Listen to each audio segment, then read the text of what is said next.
I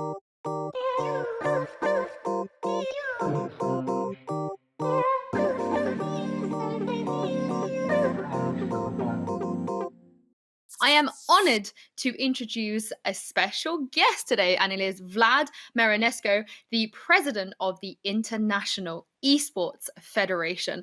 Hi, Vlad, are you with us today? Yes, hi, nice to see you. Lovely to see you too. I am loving your setup. Very, very professional. Thank you for taking the time for joining us today. Before we get started, would you mind just introducing yourself and tell us a little bit more about what it is that you do? Sure. First of all, I'd like to congratulate all the speakers so far. It's been a pleasure to watch this event and to hear the insight of the experts that are participating in promoting esports and the business of esports to the masses, as well as developing the ecosystem. I think definitely it's a work that we need to undertake together in a parallel direction and really bring the entire esports community together. My name is Vlad Marinescu. I am the president of the International Esports Federation. The IESF was founded in 2008. It is the oldest and largest international sport federation of esports, currently comprising of more than 100 member national federations. That means we have members in over 100 countries that are undertaking an esports activity in those countries. We have organized throughout the years over 12 international world championships, which is the gem event of any international federation. We also organize the Global Esports Executive Summit, which is the executives meeting of bringing together different stakeholders from the esports community to find common language and discuss methods at which we can work together to develop esports and, more importantly, protect the athletes, the gamers. For us, responsible gaming means esports. Besides all of that, I think that it's the mission of the organization at the moment is vital to understand. We don't want to step on any feet of anybody, and we are friendly and open to work with all members of the ecosystem because I believe we have the same target. And our target at the moment is to become members of the Global Association of International Sport Federations. Like any other international federation, from FIFA to fishing, to be the world governing body of the sport, not to regulate it, not to be enforceful, and not to add any type of restrictions, but rather to be able to enable a method of communication and exchange between all the stakeholders that overall can find solutions to such issues. I heard the previous panel talking about specifically the business behind esports and what generates the most revenue and who is actually making revenue. In my opinion, for a $140 billion business per year turnover, I'm sure there's a vital way and an easy way for us to understand everybody's role. And if we come together, we can make a better product for the consumers, which are the younger generations, as well as instigate them to live happier and healthier lives. Well, as the role of the president of the IESF, what do you do? Well, what's sort of your day to day right now? Well, it's interesting. I find it that throughout my life, I was before working with judo. So let me start there. I worked for the International Judo Federation from 2007, developing the sport of judo around the world, an international calendar of competitions, introducing with President Marius Wieser the Grand Slam circuit, the Grand Prix circuit, the World Masters, and organizing the World Championship every year. So I've been an event organizer for a long time from that phase, specifically directing the TV strategy, the sponsorship strategy, as well as the overall organization strategy. After the judo experience, I was Director General of SPORT1, which is this global association of international sports federations, the union of all international federations. So there, being the Director General involved the role of finding out how we can find synergies and common issues that represent the benefit for all the international federations. So what we did is we made the multi-sport games. We created the World Combat Games, the World Mind Games, the World Beach Games, the World Urban Games. We put on several editions of that, and that's how I've had my first touch with esports, officially organizing the World Mind Games. As a president of the federation, of course, I am very humbled and lucky to have a board together with me comprised of members from all over the world that are all specialists in their territories, coming from esports world, coming from business world, coming from sport world. And together with our board, and of course, together with our national federations, my job is to popularize esport. My job is to speak to governments. My job is to speak to parents and also to other international organizations, whether it be traditional sport organizations or whether it be esports organizations, to really find what is the role of esports. while we're in the Wild West, while we haven't yet found our footing of what esports can be, I think it's vitally important to be represented in a way that gives appreciation and respect from the entire sports movement, as well as from the entire sponsorship movement around the world. I think that there are many people who find an opportunity of taking advantage of esports because we are in our infancy in terms of duration compared to an organization like FIFA. But at the same time, I think we're an organization and a community and a family of people who have a culture that's unique, a young culture that's dynamic, and we need to have a voice and we need to be respected. So I spend the majority of my time having those conversations while at the same time building programs and projects that can further support the development of the International Federation to put on the World Championship at the highest possible level and give benefits to all the national federations who in turn give benefits to all of the kids that are playing games in their countries. Well, you said that one of the mission statements of the IESF is getting esports the recognition in terms of the sporting circuit. What do you think are the positives that comes with this recognition, and how important is it that you do sort of reach your goals and be able to integrate esports into a wider sporting ground? Well, first of all, being represented as an official sport comes with a lot of benefits and some responsibilities. The benefits being that being an official sport recognized in that organization means that we can start to have national teams to represent countries in the world championships, national teams that are financed and funded by their local and regional and country governments. So it means that we can start to bring in an additional revenue stream besides the existing revenue streams that we see to support kids, athletes, esports players that would like to make that next leap and would like to represent their countries. Responsibility wise, esports, we cannot move away from the fact that it is a sport. I hear this question all the time. People say, oh, is esport really a sport? You guys are playing cartoons. We're doing real sport. We're sweating. I think that goes back to the actual discussion of what defines sport. And what defines a sport, in my opinion, has been changing over the course of our history. The first sport in humankind was hunting, which turned into throwing bows, which is still in the Olympics today. The javelin throw is still in the games. So when we speak about how humanity has evolved over time, and we take into consideration how people are working, for example, in the old days, would you ever imagine 50 years ago if I would tell somebody I'm going to sit at my desk in my office and have a chat on a camera somewhere broadcasted to a lot of different people talking about such a subject have been unheard of. So as humanity has developed technologically, as well as from the workforce point of view, I think that we've also developed in the way that we compete with one another, because competition is what forms the first pillar of sport. Is there an activity that requires a skill that you can develop on a certain rule set to compete with other people? And if you have all those 5 criteria, in my opinion, that's a sport. So esports is a sport which needs to be respected by the other sports around the world, and not just respected, but also have that mutual collaboration and communication for ensuring that we can build programs together, because I truly believe there's a lot that traditional sport can teach to esport, and there's a lot that esport can teach to traditional sport. And together we can form a very positive ecosystem that can influence positively the kids of tomorrow, the humanity that is going to lead the world tomorrow. Well, you spoke of, educating the government and talking to parents and so on. What are some of the challenges that you have faced, and how do you think, how difficult or easy is it to kind of convince people who aren't familiar with esports that, like you said, that they should be recognized as a sport? I think the first question that comes into discussion, the first thing is unhealthiness, obesity, lack of movement. The general perception of the mass, I'm speaking about older people, and in a very positive way, of course, not in a negative way.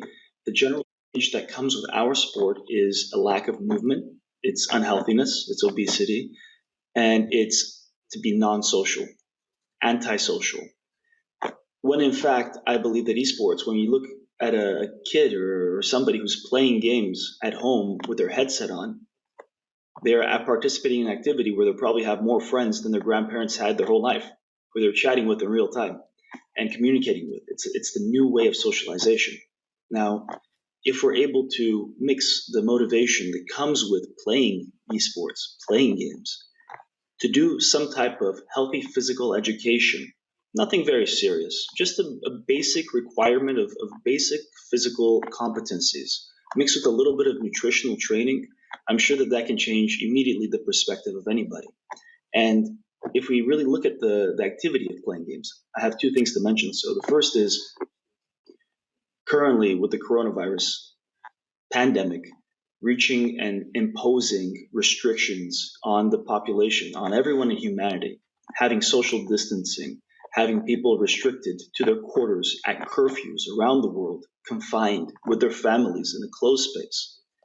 I think nobody can ever say that esports was not one of, if not the most beneficial aspect of being able to restore and manage mental health and add a little bit of joy to the people that were stuck in those conditions. So definitely esports has delivered there, and more than delivered, has been able to maintain and support the mental health of not just children, but I think everybody who's been stuck at home in this time frame. And we can see that clearly by the numbers, the record numbers of viewers and of players on all of the different games that are out there, as well as income streams. And the second thing I'd like to say is that if we notice the general behavior of parents when they're dealing with their children, when we're going to a dinner before the coronavirus pandemic, I see parents all the time giving their children devices in order to leave them alone at the dinner table.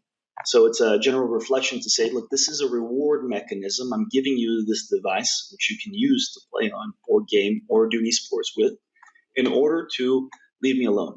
Action, reaction. I think that this kind of habit trains and prepares the people who are gaming to understand that if they're doing something healthy and beneficial for themselves from a physical perspective, using the esport as a lure or as a reward mechanism, we would be able to really make sure that children are moving more and being more healthy while having fun doing esports. Well, in that case, do you think the pandemic has perhaps altered people's perceptions in a positive way? Absolutely. I mean, we can see it now from the pandemic. Now there are probably 8 new world bodies that have been founded for esports around the world during this pandemic. Seems like in every single speech I've heard from congresses at different places, like from the International Olympic Committee to different international federations to governments, the topic of esports or virtual gaming or virtual sports or whatever is a new definition that's created to not be esports is the number one topic that's always referred to and takes precedence. Everybody knows now what esports is, and everybody seems to respect it for its benefit of what it does. But at the same time, unless we find a way to come together and to form collaborations that are beneficial and that complement each other around the world and to really unite, I think that we will lose this momentum after the pandemic is over and after the people are not restricted anymore. Well, you mentioned that some of the other federations have been founded, and a few of them have also been around for a while. What's the difference between the IESF then to the rest of the federations around the world? Well, I mean, for sure, we are the oldest organization and we are founded on statutes. We have 100 member national federations, which is something that nobody else has.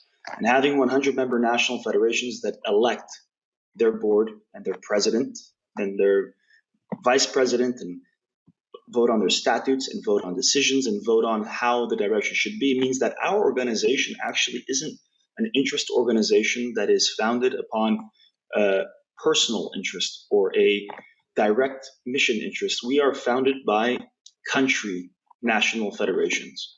So clearly, our job and our role, and we are held responsible for that and accountable for what we do to our national federations.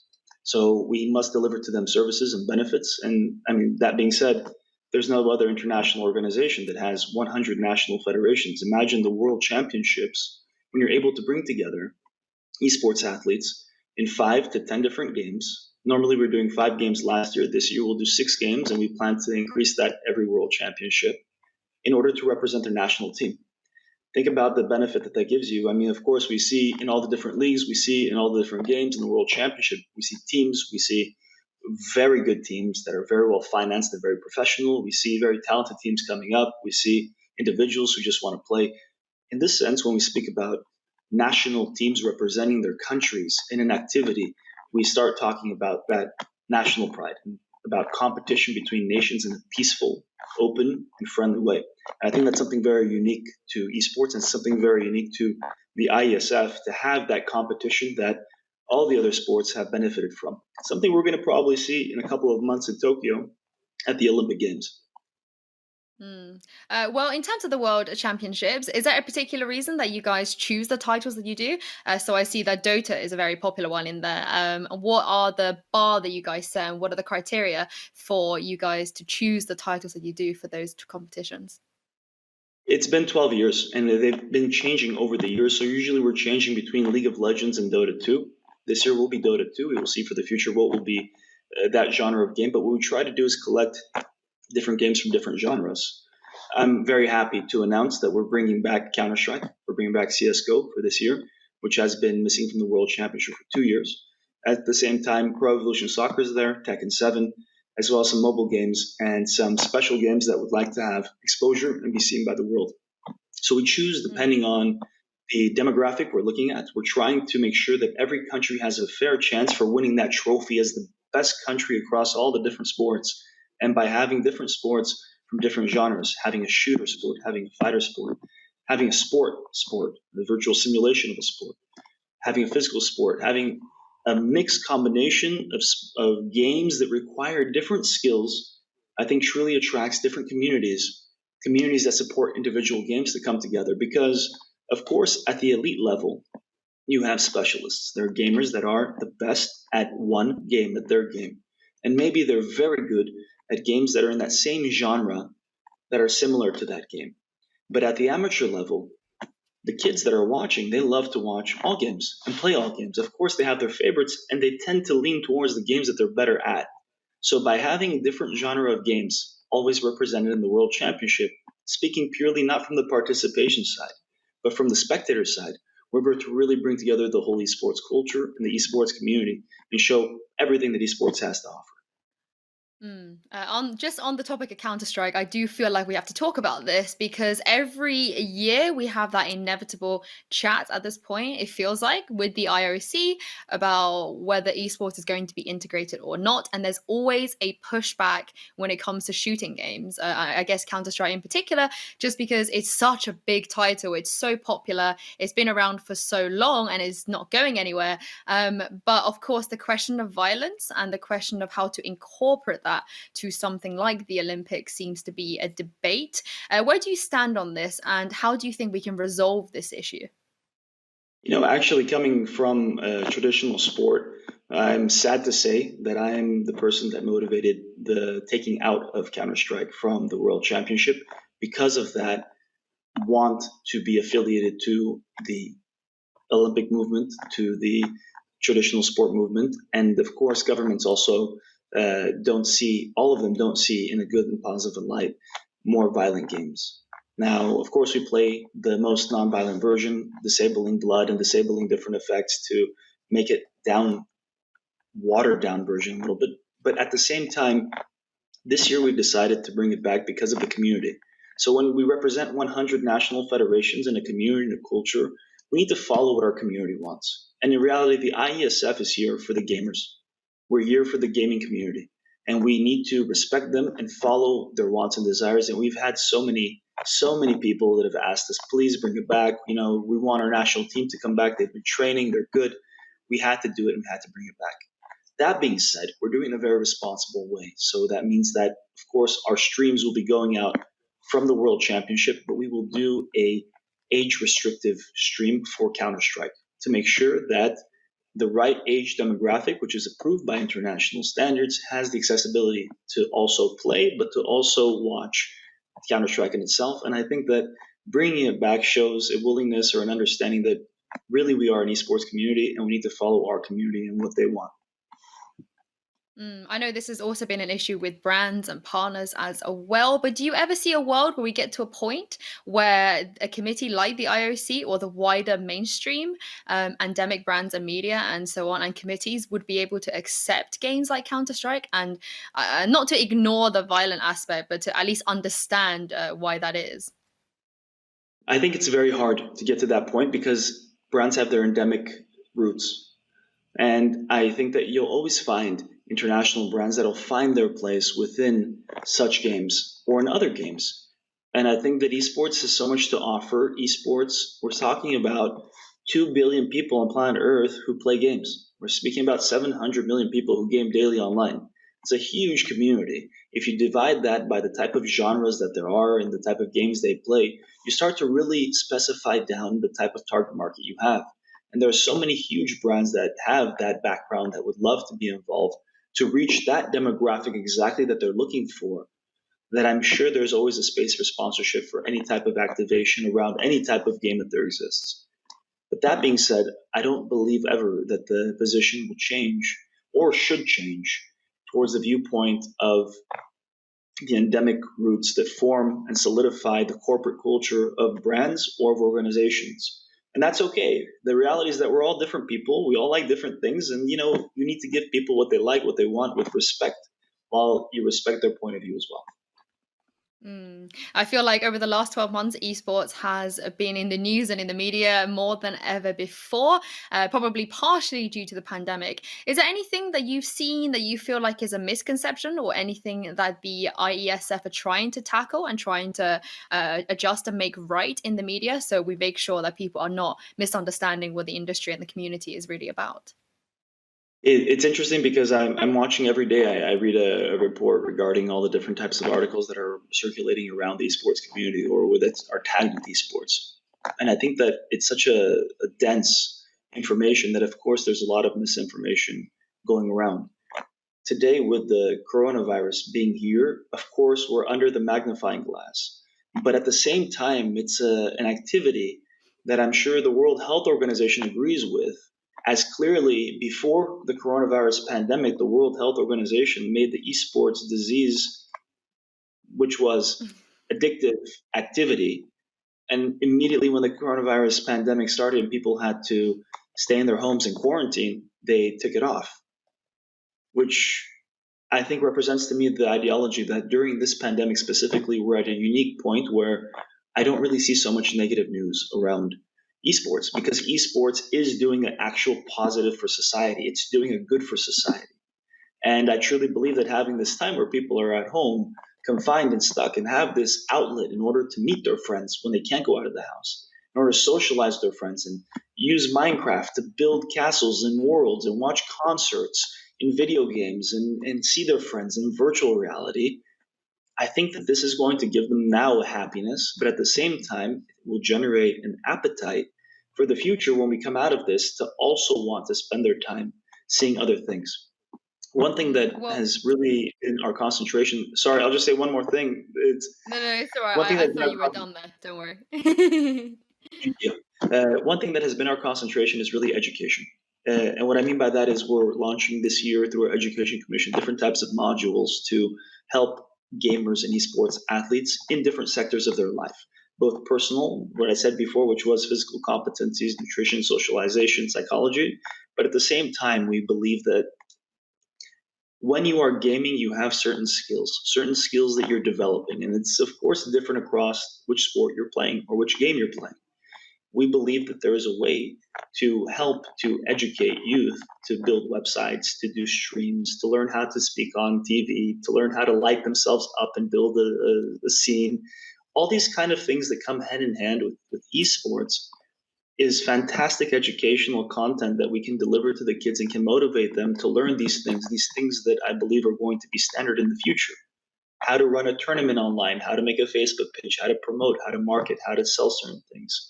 And I think that this is an activity that we really look forward to. The North American Scholastic Sport Federation has been doing a great job at this already for some time now in the United States and in North America.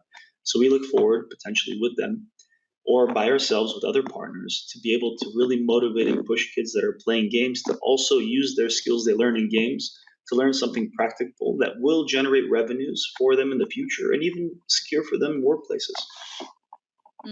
Well, this question would have been slightly easier to answer, I feel like, before the pandemic. But in terms of where esports is going in the future, because we might be in this situation for longer than another 12 months. We could be here 3, 4, 5 more years. Who knows? I hope not. But with that in mind, where do you see the future of esports in a world where the pandemic does continue? Are we going to sort of hit a wall because not being able to compete in real life, not being able to travel, not being able to have actual international tournaments might really hurt what everybody is trying to do right now? I think that the statistics are giving us some very important feedback or information showing that not having live events is detrimental to the ecosystem or business of esports, meaning the high level league competition between the best of the best players. That being said, in the exact opposite side, the amateur level is thriving. The publishers are selling more and serving more than ever before. So we will definitely have more and more games. Now, about the future, I believe that esports is an outlet, and I believe that as you're there spending more time on it, publishers are going to have to step up their speed to develop more games, to develop quicker games, to develop technology, as it will, in order to accommodate for this current or new, hopefully not future normal situation. Uh, Hopefully not. But if this is the case, I really see a future where actual kids will be building their own games that they'll play with their friends, and actually see a situation where the only escape from the confinement of physical norms will be through technology, through your computer, through gaming, through socializing with your friends and having fun. But it's vitally important also to learn and to educate yourself. And I think that gamification of educational practices is something that in the future can be highly developed to really ensure that students in school, for example, who are currently meeting with their teachers on Zoom while they're still half asleep in bed in the morning, and probably not paying attention as much as they were in school, there is an opportunity there. There's an opportunity there to work with different publishers around the world in educational strata, whether it be universities or high schools or different types of level of education, to really create a gamification of education, create games that educate, that are interesting and appealing and entertaining at the same time while delivering an educational aspect to the youth that's stuck at home. And I think that if the situation continues, this COVID pandemic continues for the future, and this becomes the new normal, we will have a lot of opportunities to develop such practices. And we've evolved over the years. Humans have always been able to find a solution to almost any problem. So I have full faith in our community that we will survive and thrive. Well, over the last 12 months, we've seen some fantastic and creative ways that the industry as a whole have dealt with things. I know that the lack of offline LAN events haven't been great, but we have made do, and we have had a lot of fantastic online events. From your perspective, what is something that you've seen in the last 12 months that you would like to see more of in 2021? I think that traditional sports are showing us a very good example in this. Traditional sports are finding a way to create bubbles and to be able to do the NBA finals. Excuse me, too much talking. the the traditional sports have shown us a way of how we're able to do events and how we're able to keep athletes safe. I think that amazing companies, event organizers like ESL, like PGO, like the other big ones, are able to find these type of solutions to organize big events for the mass, for the public. Brilliant. We have a question in the chat for you to ask. Lucas, he says, you mentioned that you want to set incentives for gamers and to also get involved into physical activities as compensation for gaming. Can you give an example of such incentives? So we have a project called Run to Play. And the idea is that we're going to build esports trucks with different governments and send them from school to school. And kids who want to play in the esports trucks and compete in the high school championship need to run 1 kilometer before they can play. Fastest plays first. So whoever runs the fastest gets to play first. These type of ideas are going to circulate, and they're projects that we plan on launching very soon. On the other hand, in parallel, we're working with different types of gyms, clubs, organizations to say we're going to build centers that are half esports clubs and half traditional sports clubs.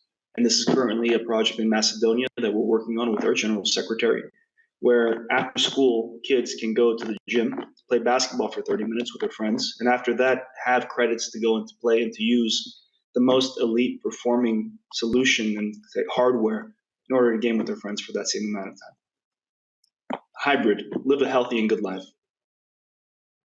I wish something like that existed when I was at school. But how would you get over the hurdle of the pandemic in that sense? Because that doesn't seem like an initiative that would be able to function right now during a time where we have to social distance and so on. You said that the pandemic may be the new reality. In my hope and opinion, I hope that we're coming out of this. I hope that by the summertime we can start to have festivals, we can start to have gaming, we can start to have big concerts, we can start to live back the life and appreciate it more than before. Now, during the pandemic, of course, it gets a little more tricky.